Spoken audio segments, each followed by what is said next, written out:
Yeah, I'm breaking the rules. And I'm in bed, and I'm not sitting up, and I'm not wearing a shirt, and I'm not even wearing any hair.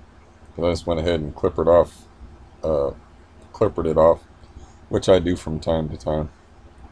Which hair is just such a nice thing to have. It just improves your look so much. But the purpose of me making this video is I'm just laying here looking at the back of my eyelids because I have a very big deal tomorrow, which I have the alarm. It is 11:47. I have the alarm set for 4 a.m.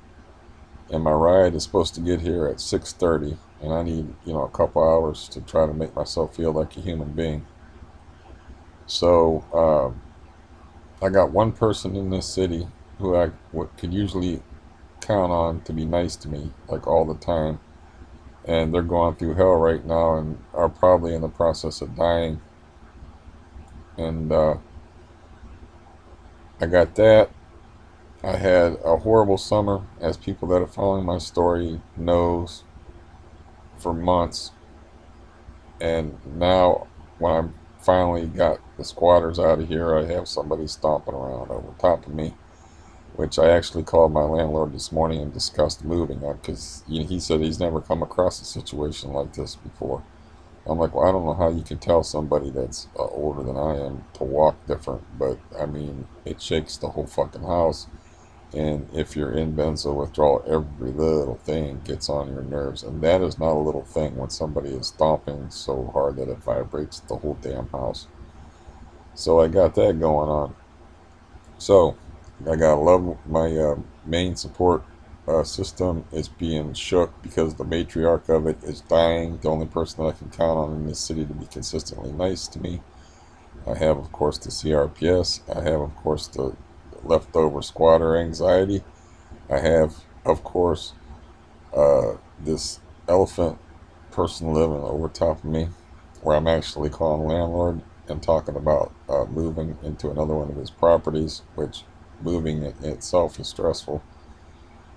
And I got all this weighing on me, right? So I call up one of my main people, and I'm talking to him, and I tell him my situation. Like, not only do I have all that weighing over me, but my body decides to stop working, and got uh, constipation on top of it. So I'm already like, this things are not lining up here to work out very well for me. So I got the withdrawal, and I got all this stuff piling on top of me, and a dude actually starts fighting with me over something that I said to him, where I said, "Dude, you need to listen."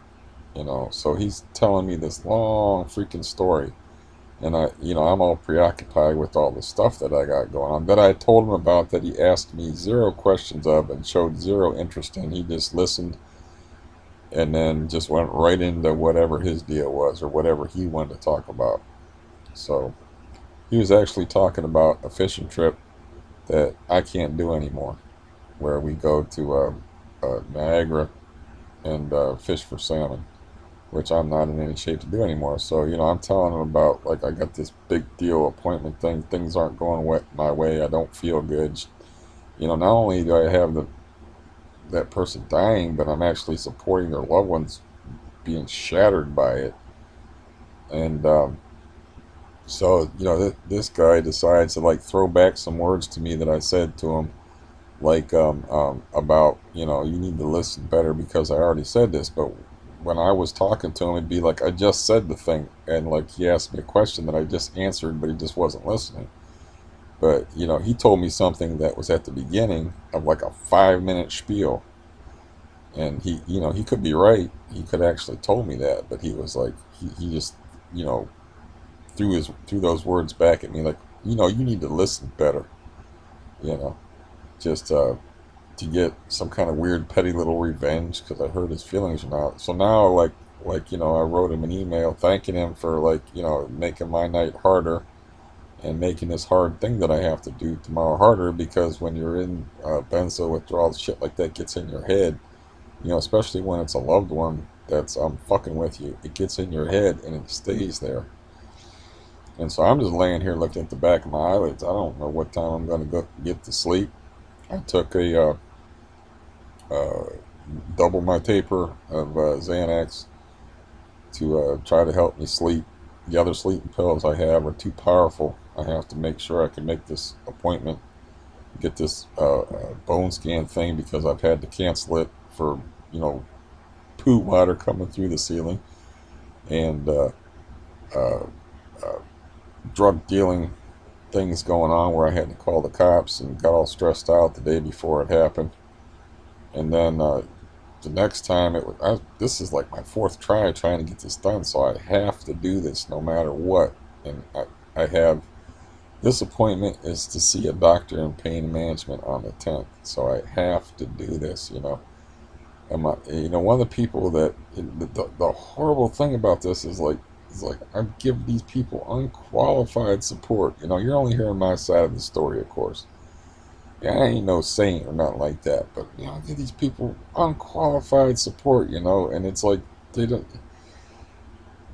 Just the benzo withdrawal thing alone is murderous, and then you got somebody that you're close to dying, and then you got this appointment coming up, and then you got this new situation in your housing situation that is making your life unbearable, and just to the point where I'm calling my landlord and I'm asking it. I don't want to move out of here. I got a garden in the back. I got two outdoor cats. I got a nice neighborhood. I like the setup here. I don't want to move out of here, but I can't live here with that. It's just going to drive me fucking Jack Nicholson in The Shining crazy if I have to listen to that all winter. It's just, I actually bought construction quality foam earplugs. I'm going to try that. That's how loud it is, and it's how much it bothers me. But yeah, so, it's like, I wrote him an email and I said, man, thanks for making this night, which was going to be a hard night anyway, even harder, and thanks for making my day harder tomorrow. And I bought the dude a $55 electric heater because he was complaining about, you know, just having it being too chilly in his house, or his furnace not working right, or whatever. And I got a little bit of money to burn. So, to get him to read the email, which he probably wouldn't even read, um, I bought you a nice electric heater, and then I vented, and I said, look, man, you know, I'm in like a stressful situation. Instead of support, what I get is you talking about going on a fishing trip that I used to be able to do but can't do anymore. So, you're talking to a hungry man about all the food you're going to eat when when they need, I need like I'm a human being, man. I need a kind word here and there. I don't need much, and I don't ask for much. But that's not the thing about the benzo thing, and that's not maybe the useful part of this video. The useful part of this video is just to give uh, maybe loved ones an idea of the rawness emotionally, because I got up early this morning, but I'm not going to sleep. Why? Because this stuff is, running around in my head, and I'm not usually like that. I say my piece, and then it's done. I don't. If I know I didn't do anything bad, I'm not staying up over no crisis of conscience. But anyways, so that's, yeah. So I don't know if this is useful to helping people understand this benzo thing, because apparently people don't fucking get it. They don't get it, and your loved ones, man, can just be brutal to you. They just don't. They don't seem to. I guarantee you that none of the people that supposedly care about me did any research on benzo dependence and what people go through with withdrawal. I guarantee you they didn't look at any of that. They don't really give a shit. They don't care. I mean, you know, they don't. I mean, this guy actually told me he doesn't care. I was talking about other stuff. He's like, one time he was like, I don't care.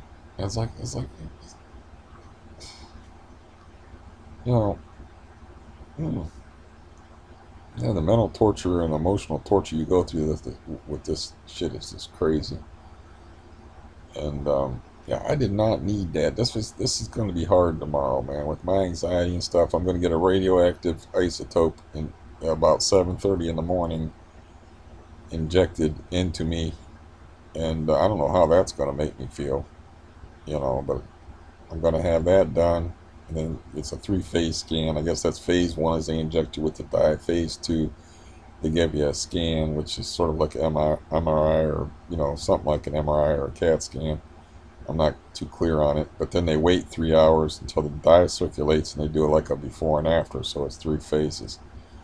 But you have to wait like 2 hours, 2 to 3 hours to get that dye through your system. I don't like the whole idea of the thing. But yeah, it's midnight here. And it's going to be a hellish day tomorrow, but it doesn't matter. I have to do it. And this guy that supposedly loves me, you know, just decides to fuck with me. Not only, it's one thing if you don't give anybody, I wasn't expecting no emotional support from the dude because he's no good at that. You don't even really ask any questions or anything like that about like, he didn't ask me like how I was feeling or was like, you think how long no like even feign. He doesn't even like feign interest in it and shit. But then to fuck with me on top of it to where my mind's worked up, and I can't go to sleep. I'll be lucky to get 2 hours sleep tonight, if that. And this is this is like one of my core people, and it's like seems to be par for the course. And I think part of it is like I used to be super patient, and I used to just like be able to let stuff roll off me like water off a duck's back. And now that's because of the withdrawal making you emotionally sensitive. It's like it's not like that with me anymore. It's like when people do fucked up shit, I just it just gets in there and spins around. It's just I just don't let it go, and it's like yeah, they're just crazy anyway. They got their own issues, and just but anyway, that's all I can really say about it. I'm I'm literally covered up trying to go to sleep, and yeah, all them damn worries, and then like I'm watching the Browns get shafted on Sunday, and the daughter of the person that's probably dying calls me up, and she's just shattered. She's like, I'm losing my mind, and she barely understand what she's saying. She's crying so hard and stuff. I'm going through some gut wrenching shit, and this guy on the phone tonight, it's just like because I said that he doesn't, I said, you need to listen better once. He wants to throw that back at me and throw a dig at me. And then, I'm just saying, I don't care, just let it go. I'm just like, I don't, it's okay, just let it go. He's like, no, I know exactly what I said. And he's going back through the transcripts, reading shit. I'm saying, please, I just took the phone and I threw it. And it shut off. I think I broke my house phone. And, he's so oblivious. He called me back like like we got interrupted somehow or something like that. If you're talking to somebody that's as emotionally strung out as I am with the dying and the CRPS and the appointment and the living situation and the stuff I've been going through, shouldn't you be able to hear it in their voice? If you're actually paying attention. So I wrote in that email. I said, man, enjoy the heater. I want to tell him to shove it up his ass, but I didn't. I'm like, enjoy the heater, and I explained how fucked up that was that he did that. That like, if you're gonna like throw people's words back at him and tease them, why in the fuck would you do it on the night before they gotta go in the hospital for 5 hours and get a radioactive dye injected into them? So yeah, it's very upsetting. But I'm documenting this whole fucking horrible thing I'm going through, and this is part of it. I mean, what the fuck? I don't have any. Apparently, I don't have any real trustworthy friends anyway. The one that I have is dying, so what difference does it make if I put the shit on the internet? You know, maybe somebody will get something out of it. I don't know. Is that a vein popping out of my head like Clint Eastwood there? God, man, this is hard. You know. Oh, yeah. I realized the lack of hair, not an improvement, but I wasn't going to get up and put a hat on, and I got the dim lighting in here. Um, but yeah, I don't know what the fuck to do now, man. I have to do. There's no canceling this appointment for a fourth time because this appointment that I'm going to tomorrow, and I got to be out the door at 6:30 in the morning, is for an appointment coming up on the 10th. There's no reason for me to go to pain management if I don't get this test done, because this guy won't do shit for me at pain management if I don't get this test.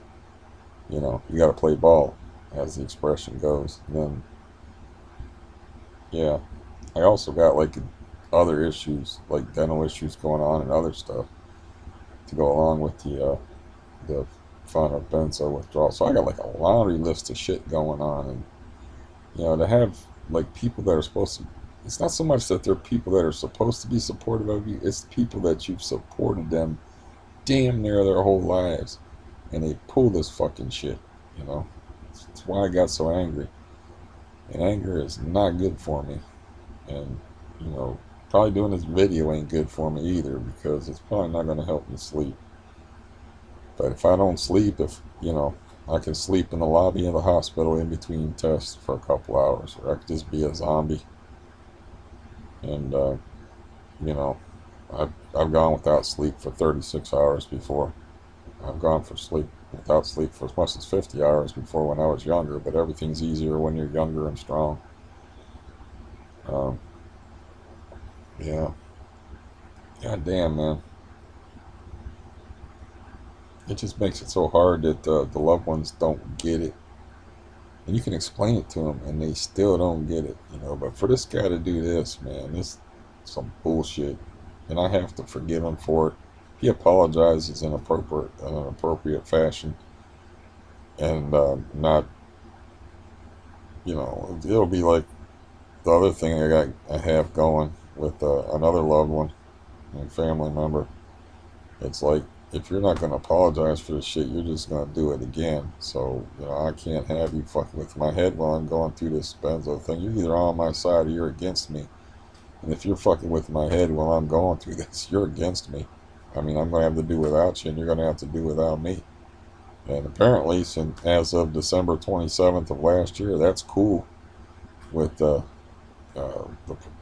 other person. But with this guy here, you know, he'll probably just apologize in an appropriate fashion. And, you know, uh, I said my piece. You know, if I'm the kind of guy, if you give me a genuine apology and acknowledge what you did, no matter how fucking bad it is, um, hey, I'm good. As long as we're on the same fucking page reality-wise. Like, I had somebody that didn't support me or my brother or my mother while she was dying, and they copped to it, and that was it. That's the end of it. You know, I'm not going to forget it that they bailed like that, but you know, I don't see them and think about it. And I don't really have any anger left about it. You know, that diminishes them as a person that they did that.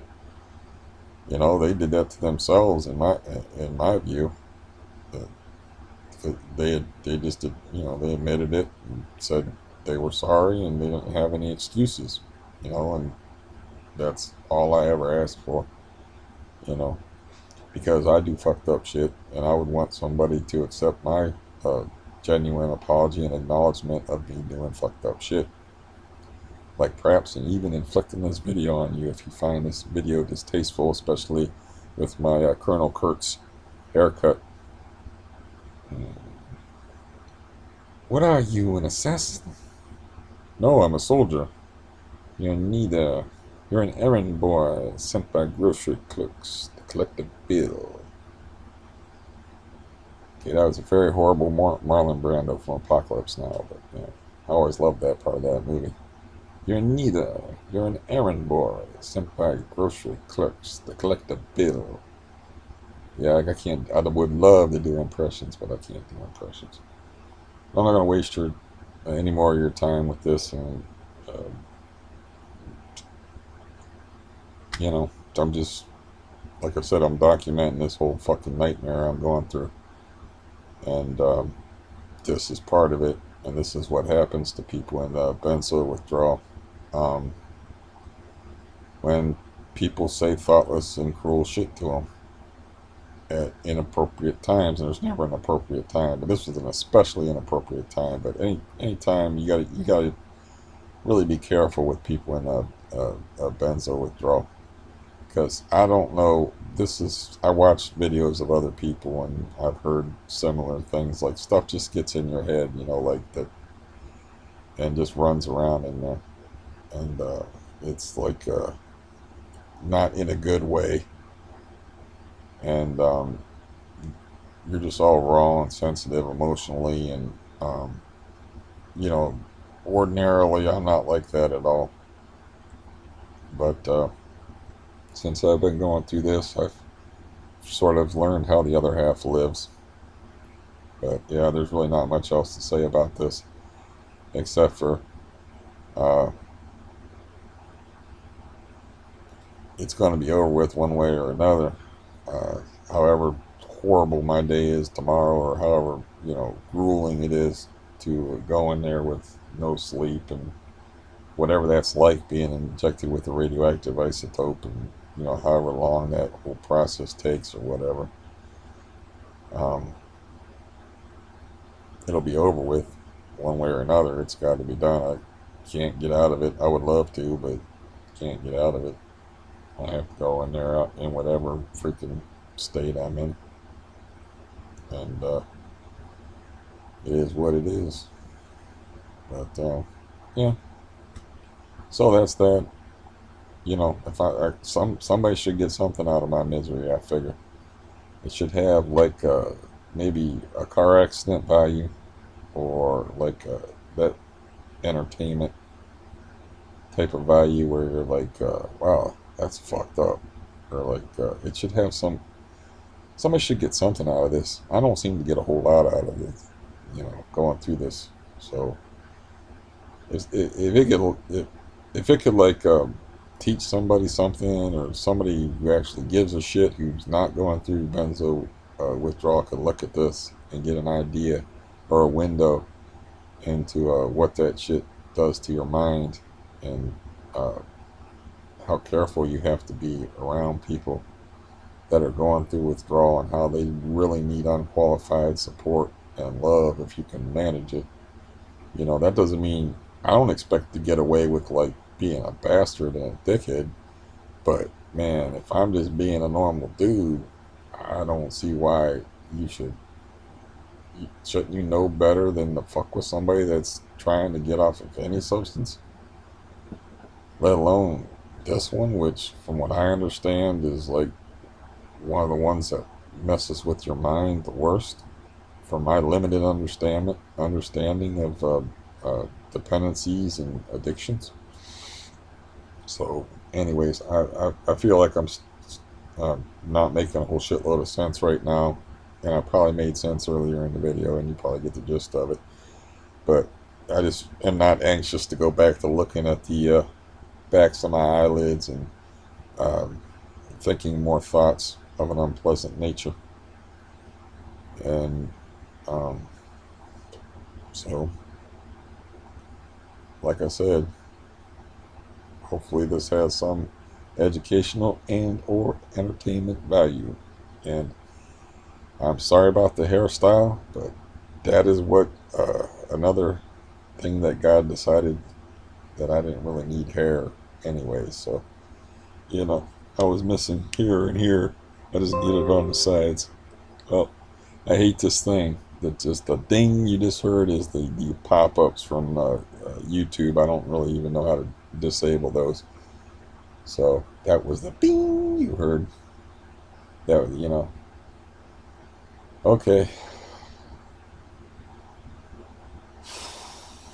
back to like I said, back to staring at the back of my eyelids and watching the little uh, lights dance, and the thoughts running back and forth inside my head.